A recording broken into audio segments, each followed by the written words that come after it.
Muy buenos días, hermanos en Cristo y María. Una mañana más aquí para compartir la palabra dulce de Dios.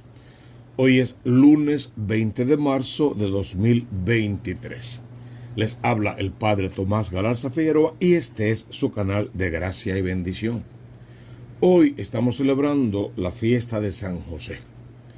Sin embargo, esta fiesta realmente se celebró ayer, el día 19 de marzo, como todos los años. Pero como cayó en domingo y máxime en el cuarto domingo del tiempo de Cuaresma, máxime en el domingo de la alegría, entonces la Iglesia, madre y maestra y por el bien de las almas, la pasa al día lunes para que celebremos dignamente el domingo y dignamente la gran solemnidad de San José. Vamos a ver la liturgia de la palabra de hoy, no sin antes pedirle a José, el patrón de la Iglesia verdadera, el patriarca, el esposo de María Santísima, el Padre de Jesús, el hombre del silencio, el hombre justo, puro y casto, sin pedirle que nos adorne con sus virtudes, que en su silencio nos deje escuchar la voz de Dios y guiar a nuestras familias tal como Él guió a la suya, entender cuál es el plan de Dios, caer de rodillas, postrarse ante el Señor que nos habla de una y mil maneras, a Él en sueños, en oración y en el día de vivir, y a ti y a mí según dispongamos el corazón, para que en escuchando esa palabra viva de Dios podamos siempre ponerla en práctica. Oramos por todos los que llevan su nombre, José, Josefa, Josefina, como se llamen. Oramos por todos ellos para que el Señor los acompañe en su caminar. Oramos por todos sus devotos y por todas aquellas parroquias y capillas que lo tienen como patrono, para que esas feligresías lo imiten en todo y así el mundo entero se pueda sumergir en la santidad de José, que definitivamente la copió de su Hijo Jesús. Miren la primera lectura de hoy, segundo libro de Samuel, capítulo 7, versos 4 al 5a, versos 12 al 14a y verso 16. El Señor envía a Natán, al profeta Natán, a la casa de David para que le hable al rey David. ¿Cuál es el problema o la situación? Que David ha estado queriendo construirle un templo al Señor con cedro, con no sé cuántas maderas y cuántas cosas. Sin embargo, lo que el Señor le dice a David es: tú me vas a construir una casa a mí. Hermano, si todos los cedros del Líbano son míos, todo lo que existe es mío, ¿cómo tú pretendes construirme una casa a mí? Cuando yo leo eso en las palabras bíblicas, claro está, lo estoy parafraseando, cuando yo leo eso siempre pienso, claro, lo que realmente Dios quiere de ti y de mí es que le construyamos un verdadero templo, pero en nuestro caminar, en nuestro pasar por este mundo, en nuestro corazón, en nuestros sentimientos, palabras, obras y acciones, en nuestro devenir diario, en nuestra historia. Que tú y yo seamos templos vivos del Espíritu Santo de Dios. Y nuestro corazón, decimos siempre, el trono donde Jesús viene a sentarse, el estrado de sus pies, y el lugar donde mejor podemos conectarnos de amor, con el amor que existe entre el Padre y el Hijo por la fuerza del Espíritu Santo de Dios. Entonces, la idea de que Natán fuera a la casa de David era decirle a David: tú no vas a construirme ese templo, yo no lo necesito y no lo quiero ahora. Pero por tus buenas intenciones, por tu ejecutoria, porque sí caíste en pecado, pero te arrepentiste, pediste perdón, te convertiste y encontraste el camino de vuelta siempre al corazón del Padre. Por esa razón te voy a dar una descendencia, un trono permanente, y un hijo tuyo sí se sentará en ese trono y sí me construirá ese templo del que tú hablas, y allí yo voy a consolidar mi reino, y te hago una promesa que ese reino durará para siempre. Claro, cuando uno ve ahora el macro, se da cuenta de que hablaba de la persona de Jesús, descendiente de David, claro está, y que ocupa para siempre el trono del reino de los cielos, y que debe ocupar el trono del corazón y el quehacer en todas y de todas nuestras vidas. Entonces es una primera lectura sacando a flote la cara de David como buen rey, como buen siervo, como buen hijo de Dios, a pesar de su pecado y de su caída, que merece siempre una oportunidad y que las que Dios le dio todas las aprovechó. Si quieres podemos hablar días enteros de los grandes pecados de David, que son muchos, pero también de la impresionante, inmedible misericordia de Dios, que es aún mayor, y siempre arrepentido lo recibió en casa y siempre le cumplió todas las promesas que le hizo.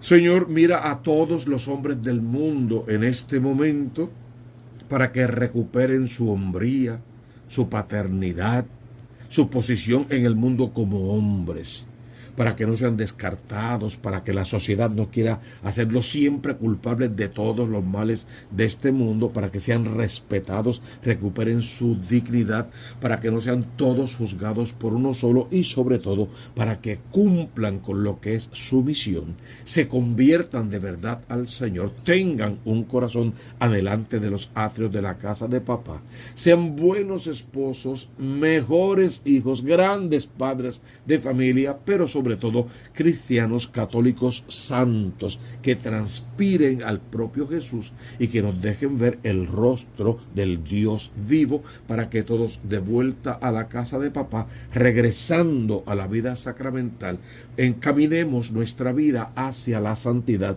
que es la vocación universal, el llamado que todos tenemos. Sean santos como el Padre que está en el cielo es santo.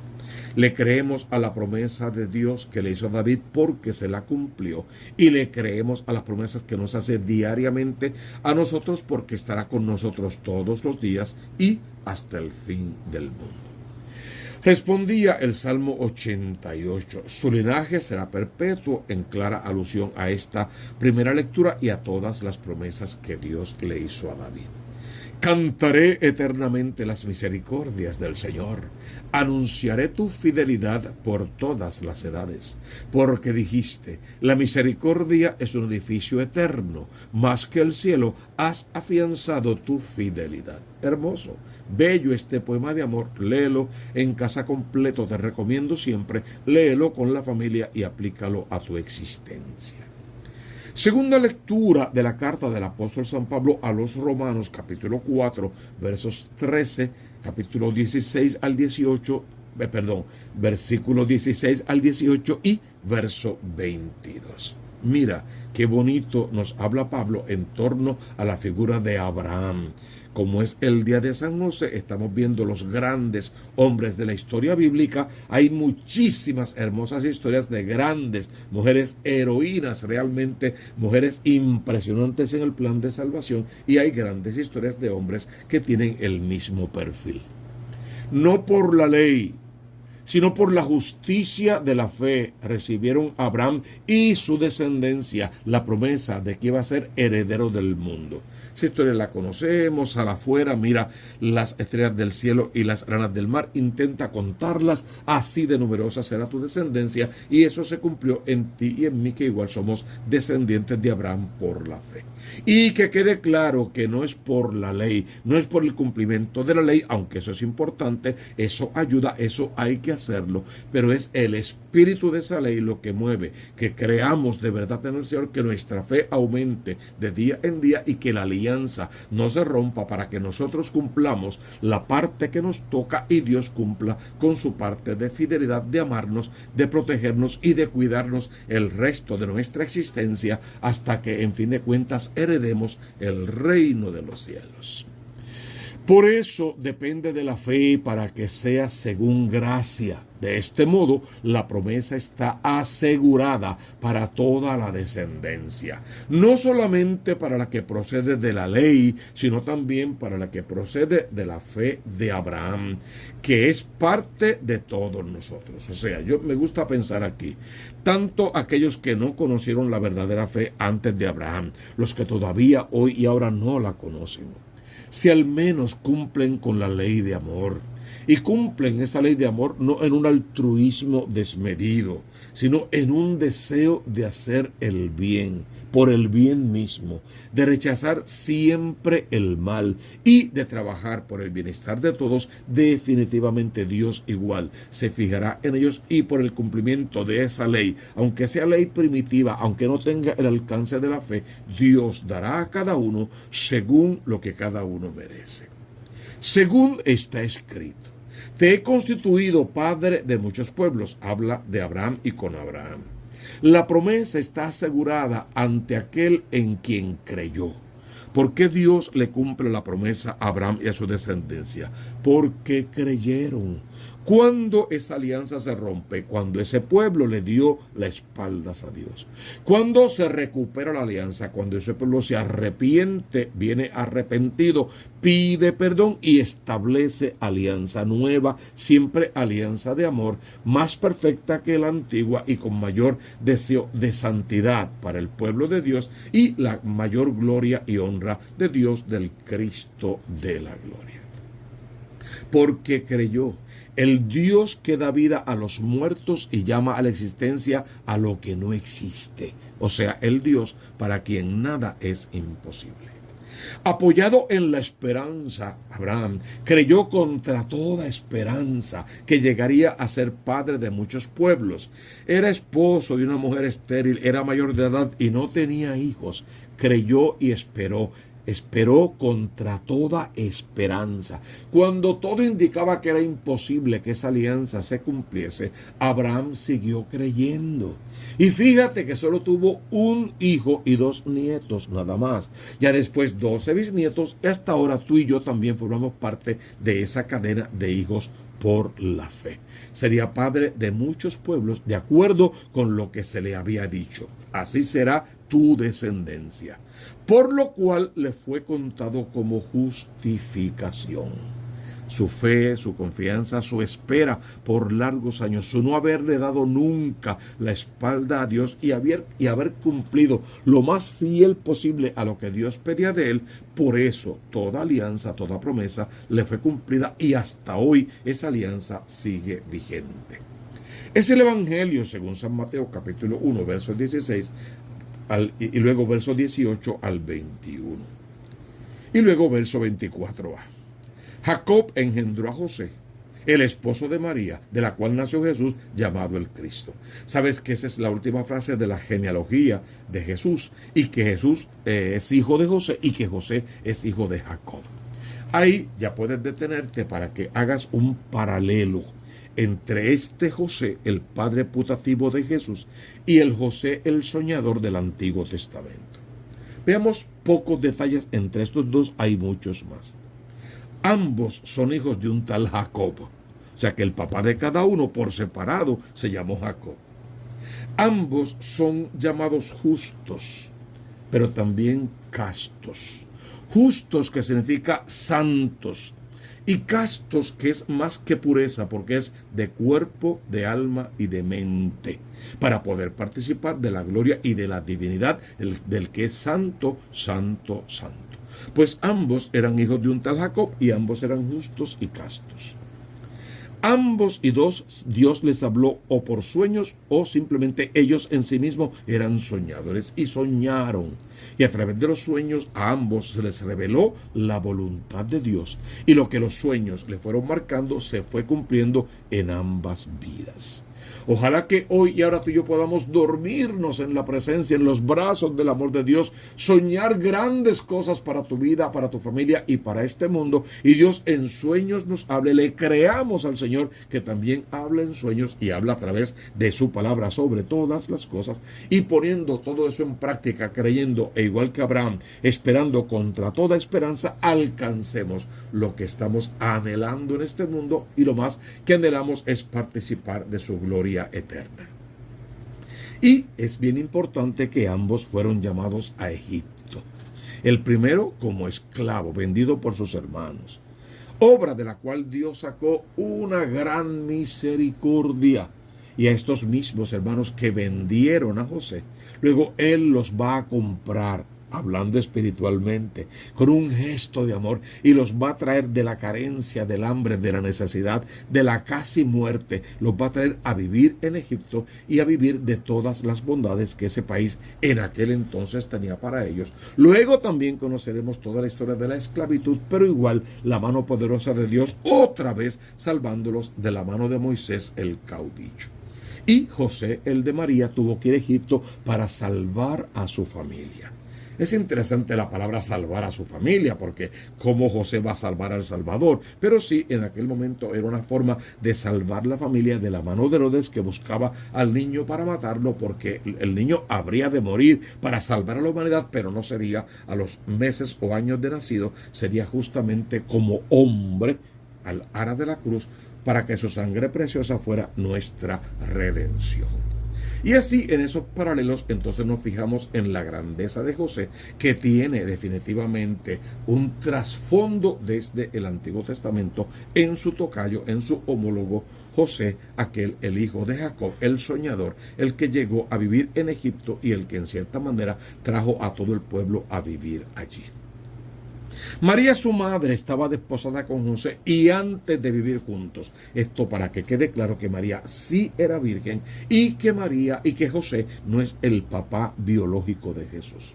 Resultó que ella esperaba un hijo por obra del Espíritu Santo, por eso no perdió la virginidad ni antes del parto, ni durante el parto, ni después del parto, porque para Dios nada hay imposible. Un protestante o un mal católico va a decir, María es o virgen o madre, y hacen el énfasis en la O. Un católico bueno va a decir, María es virgen y madre, porque para Dios nada hay imposible, no importa lo que diga quien lo diga. José justo, José santo, como era justo, como era santo, no quería difamarla, no quería hacerle daño, y tomó entre las pocas buenas decisiones que tenía, entre las peores, la mejorcita. Decidió repudiarla en secreto, en privado, pero apenas había tomado esta resolución, se le apareció en sueños un ángel del Señor que le dijo, esto es lo que decíamos antes, a los dos Josés, al del Antiguo Testamento y a nuestro José, se les ha hablado en sueños. José, hijo de David, no temas acoger a María, tu mujer, porque la criatura que hay en ella viene del Espíritu Santo. Dará a luz un hijo y tú le pondrás por nombre Jesús, porque él salvará a su pueblo de los pecados. La salvación que trae el Cristo de la gloria es de nuestros pecados, de nuestras miserias. No es en el contexto de esas ideologías mundanas que dicen un mundo mejor con igualdad económica, igualdad de género, igualdad de todo. No es ese tipo de cosas. Es a salvarnos de nuestros pecados para que heredemos en gracia el reino. Qué bonito ese texto. Fíjate que solemos decir que José es el padre del silencio porque no habló en toda la Biblia. Espérate, Jesús habló toda su vida, no era mudo, habló toda su vida. El silencio de José es espiritual. Acataba tanto la voluntad de Dios que ni siquiera el día de la circuncisión, que definitivamente fue él el que dijo se va a llamar Jesús, ni eso registra la Biblia. Para que su silencio sea mayor, sea total, sea absoluto, para que como modelo de silencio los hombres y mujeres de hoy aprendamos a callarnos, a no ser tan vocales, tan agresivos, tan imposibles, tan insufribles, que cambiemos esa conducta definitivamente y aprendamos más a escuchar a Dios, a escuchar nuestro interior y a escuchar al otro y a escuchar al mundo creado que también nos habla de múltiples formas, a escuchar, el arte de escuchar, escucha Israel, y luego todos los demás mandatos. El Señor nuestro Dios es solamente uno y lo vas a amar de todas formas y maneras. Entonces este justo José, este santo José, este hombre del silencio, este puro y casto, este patrono de la Iglesia Universal, esposo de la Virgen María, padre de Jesús y de nosotros, guía y patrono, tiene que tomarnos hoy de la mano, enseñarnos a vivir en el silencio espiritual para oír mejor la voz de Dios y a caminar siempre en la presencia del amor de Dios. Poco sabemos de José, ni cómo llegó, ni cómo se fue, ni cuándo murió, ni a qué hora, ni ninguna cosa por el estilo. Muchas especulaciones, mucho de lo que hemos leído en los apócrifos que nos da cierta luz, pero a través de los 4 evangelistas canónicos, no sabemos básicamente nada más. Y no hay que saber más porque Él no es el centro, Él no es el protagonista, Él no es nuestro Salvador ni cosa parecida. Él simplemente cumplió su misión como hombre santo y justo dentro del plan de salvación de Dios, y hoy la Iglesia nos lo presenta como el mejor modelo de santidad, el mejor modelo de hombre, de padre, sobre todo de padre, y el mejor modelo de cristiano, de hijo amado de Dios. Pues a imitarlo en toda su esplendor y a intentar hacer que este mundo sea mejor vivido, cayendo de rodillas ante Dios, silenciando nuestros alborotos y escuchando la voz de Dios que nos dice: síganle, pues sigamos al Cristo de la gloria y garanticemos todos nuestra propia salvación. Porque tú conoces la consigna: busca primero el reino de Dios con su justicia, y todo lo demás vendrá por añadidura. Suscríbete a este canal, Tomás Galarza Figueroa, y al canal de la Diócesis de Mayagüez. Toca la campanita, dale like, por favor, colócalo en todas tus redes sociales. Pero sobre todo, ayúdanos a evangelizar. Deja tus comentarios, tus sugerencias y tus intenciones para la misa. Eso es muy importante. Ahora apréstate a desde lo alto recibir su bendición en el nombre del Padre y del Hijo y del Espíritu Santo. Amén, amén y amén.